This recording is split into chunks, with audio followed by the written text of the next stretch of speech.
Hello everyone, and welcome to this month's spooky devlog. This month, I worked on some spooky AI. It's spooky because while making them, I realised they wanted something, and what they wanted was my soul. AI was something I've been wanting to do for ages, but I've kind of been dodging it because I had no idea how to use behaviour trees. This was until the end of September when I realised that you can actually make AI with just blueprints, which I'm much more comfortable with. So using the same blueprint that I used for chairs, I created a standing action point. The idea is the AI will walk to these points and play an animation.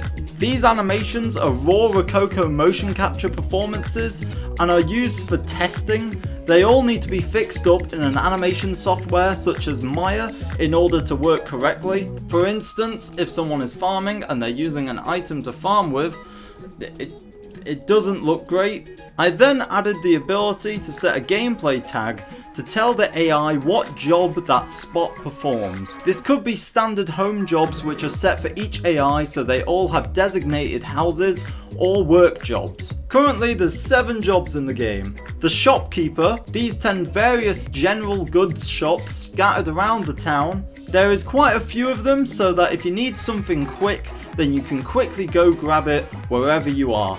The blacksmith. These 2 gentlemen work tirelessly day and night forging new weapons for you to buy. They will also forge a unique weapon for you if you give them the parts to do so. They can also help with upgrading your items to give them an extra kick. Guards. While there is a very few of them, these guards are more to keep the peace inside the walls. Think of them as a police force. Any threats from outside the walls is handled by a group called the Pillars, but we will get to them in a later devlog. Builders. Due to attacks, some buildings are no longer in good shape. This is where the builders come in to fix up the place and make it all look shiny and new again. They mainly work on the abandoned houses. Bar workers. They tend the bar all day and make sure everyone has a good time and throws out anyone that is too drunk. Farmers. People need to eat, and farmers make sure they do, working tirelessly to get the fields ready for harvest. Except for some reason, the field never tends to be harvested. And last is just standard villagers. People who have enough wealth to spend money at the shops and keep the economy going. You will see them standing around and chatting and helping the village feel more alive. I still need to change the default time on these jobs so that the AI don't all leave work and go to the bar at the exact same time, as I want to have a constant flow of people changing tasks. I intend to do this by going into each individual AI and setting their time of work. This AI, while being an early version, adds so much life to the village and I'm genuinely excited to add more to it. I also can't wait to actually change how they look. The plan for this is to use MetaHuman to generate 5 or 6 heads and then use them on all the villagers with different variations of hair and skin colour. Some villagers' faces do look more unique than others though, as they belong to people that I'm friends with or a random guy I met at the pub. Obviously, I need to get some clothing made for the villagers, and I think that's the first sets I'm going to be adding to the game. The next thing I worked on was integrating a new time of day and weather system. Now, I'll hold my hands up, while I did make edits to this, I didn't actually make this one. For time of day and weather, I integrated Ultra Dynamic Sky. Now, a lot of people do use Ultra Dynamic Sky, so I'm planning to revamp a lot of it to make it feel more unique and stand out from everyone else, but it would be foolish to try and create my own when a truly superior version was already there. I've edited the code slightly to add changing seasons to the game.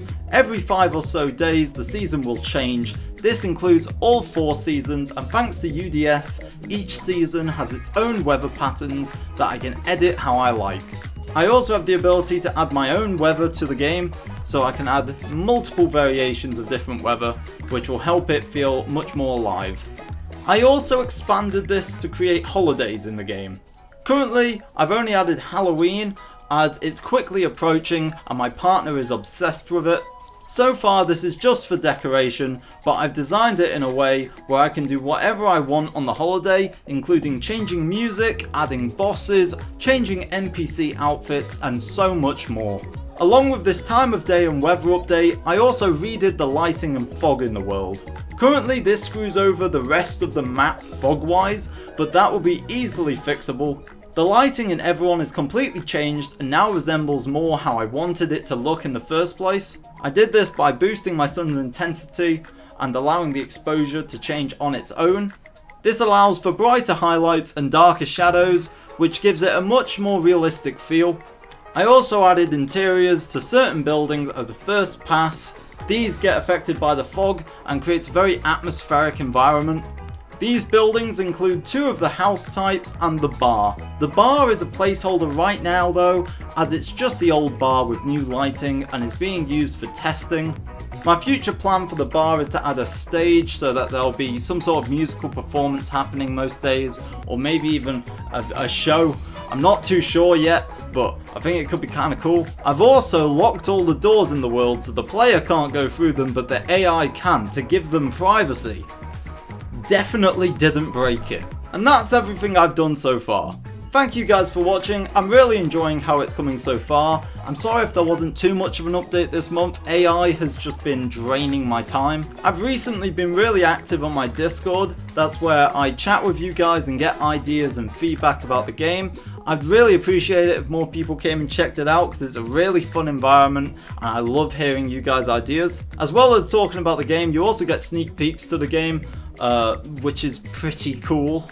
On the topic of sneak peeks, I also have a Patreon. This is where I show a bit more of an in-depth look behind the scenes and some long unedited videos of what I'm doing, how I'm feeling about it, and what needs fixing.